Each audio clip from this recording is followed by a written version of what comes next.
you find your style. And today, therapist Julie Hanks, owner and director of Wasatch Family Therapy, is here with a unique spin on our new September theme, identifying your emotional style. And I love this topic, and it's something you're really passionate about.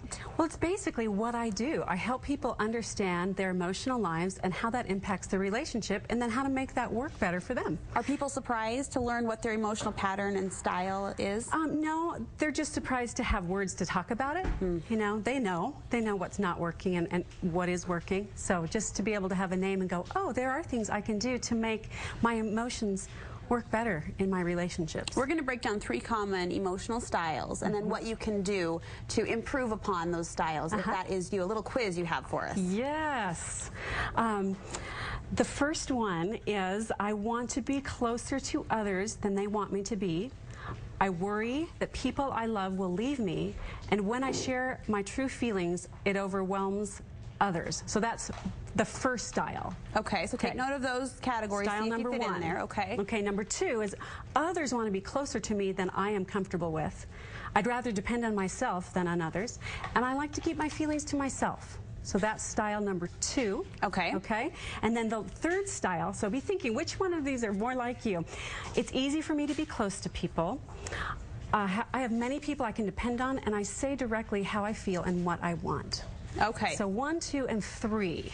Take note of which category you fit into. We're going to break down each one of those. The first one is this number 1, worried. A worried style. Yeah, so people who have more of a worried style struggle with insecurities. They tend to want to be closer to other people than people want to be to them, and it kind of is overwhelming in their relationships. The worried style also, people tend to fear that others that they love and need will leave them. That seems to be a preoccupation sometimes. So that's on their mind, and it affects how they connect with those people. Yeah, and they tend to be emotionally overwhelmed by worry and anxiety. So that's number 1. Emotional style number 2, guarded. Okay, number 2, guarded people value independence. They like more emotional distance. So they're more comfortable with that. People may experience this style as more kind of aloof. They just kind of stand back a little bit. Yeah, they're not as comfortable sharing vulnerable feelings in their relationships. They're not really aware of their emotions as much. So because of that, do they have maybe limited depth in their connections? Possibly, that's one way. Or just they may have fewer relationships, or they may have relationships that aren't as deep. Okay. Does that make sense? Yeah. So they're just more emotionally guarded. Okay, That's the number 3 style is confident. Yeah, the confident style. So this is kind of the goal. I think we all want to have more of this style where we are secure with ourselves. We can tolerate being emotionally close to people, and we can also tolerate some distance. We don't feel like we're going to just fall apart if we have to say goodbye to a relationship. It's that balance. So the confident style is able to balance the closeness and the distance. And you say that's the one where we all should somewhat be working toward, but it's a continuum process. You're not really one thing or the other. Right. Whenever we come up, there are certain models. It's never just one side or the other, like you said. So I want our viewers to look and see, where do you fall on this continuum? Do you lean more toward the worried or more toward the guarded? Did you take this quiz, Brooke? I did. Did you? I did. Okay, so and I leaned more. Again, I was somewhat in the middle, but I leaned more toward the guarded. Did you? Okay. So that's good. So now you can listen to the next tips about what you can do to kind of scoot a little bit more toward the middle, that more confident, and being able to have more closeness in your relationship. Okay, let's start on the opposite end of that continuum, though, if we can. If you're worried, if you lean more toward that worried style, what can you do to bring yourself more to the middle? Okay, so what you want to do is practice being alone. Seek solitude.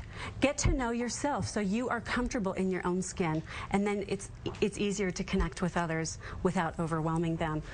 You want to practice self-soothing, and what I mean by that is when you feel emotionally overwhelmed and anxious or worried, to have ways to calm yourself down. Breathing exercises.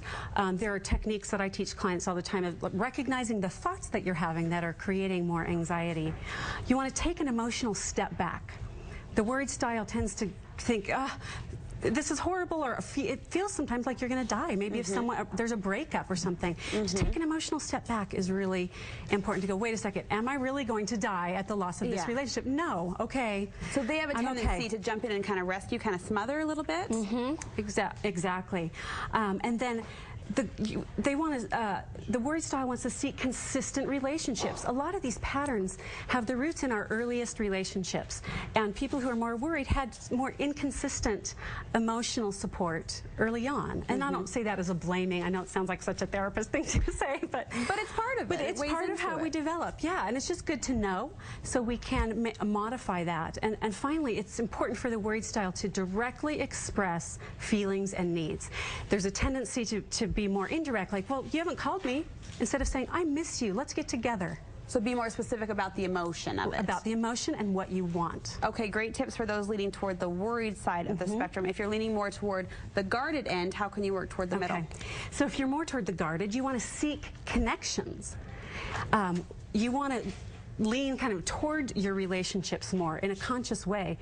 You want to practice self-awareness. So if you're more guarded, you may not even be aware of your emotional life. And so to look inside, how am I feeling?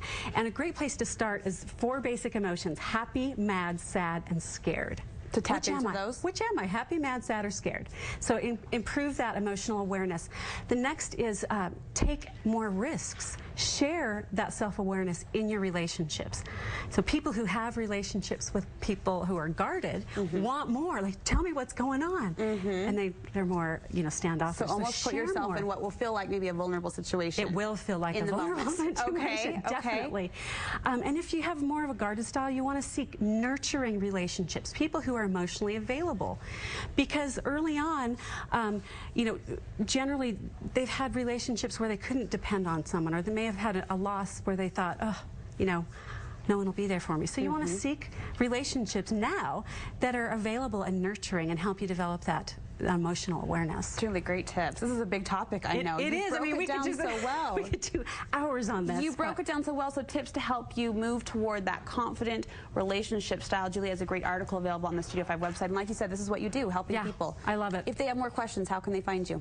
They can go to my website, wasatchfamilytherapy.com, or call me at 801-944-4555. And this is what I do. I love helping people with their emotional styles and relationships. Julie, thank you so much. That information available on the Studio 5 website as well. All right, speaking of style, our contributors weigh in on theirs. I am hybrid. In one word, hybrid. Whether it comes to fashion, I'm a girl that will spend $300 on a pair of designer jeans and wear a $5 pair of shoes from Walmart that are on clearance. Up next, hear what the contributors have to say about our new September theme, Find Your Style.